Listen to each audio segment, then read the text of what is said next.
what your focus has to do with your moods.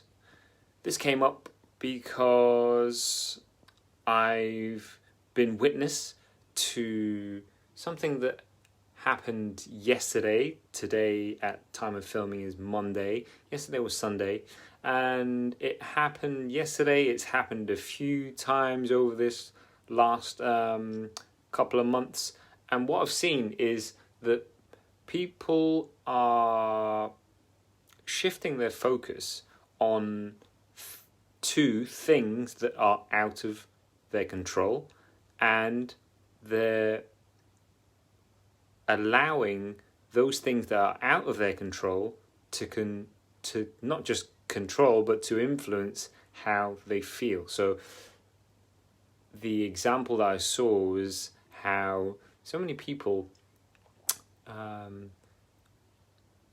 had mood swings which were dependent upon the weather changing. So over the bank holiday weekend we had some nice weather, and then it dropped off a cliff in terms of we had nice weather. It was, everyone feels great going out in the sunshine, enjoying the heat on the skin and on,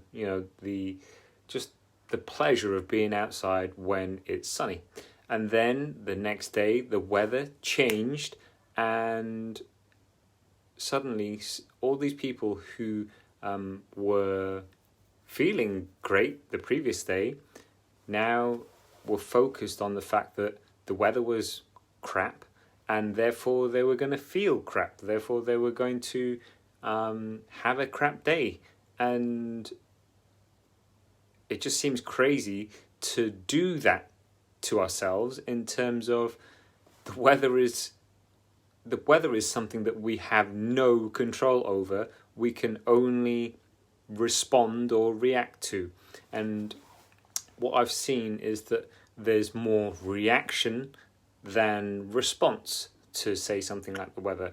Reaction being it's something that you react to pretty much instinctively, in terms of it's emotionally based rather than logic based. So emotions are much quicker than the logical thought. Like, an emotion can come up before you've even thought about it. That's the kind of reaction I'm talking about.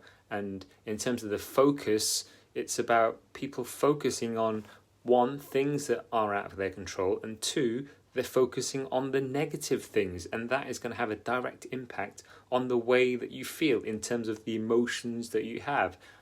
So I guess what I'm imploring is to not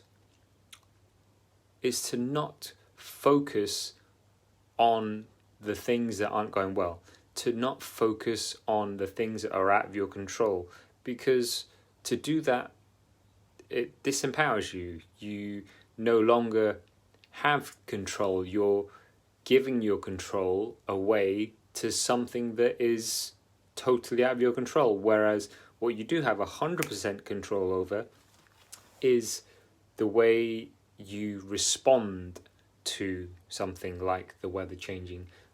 Take, for example, the weather changing, and you are generally a fair weather runner, right?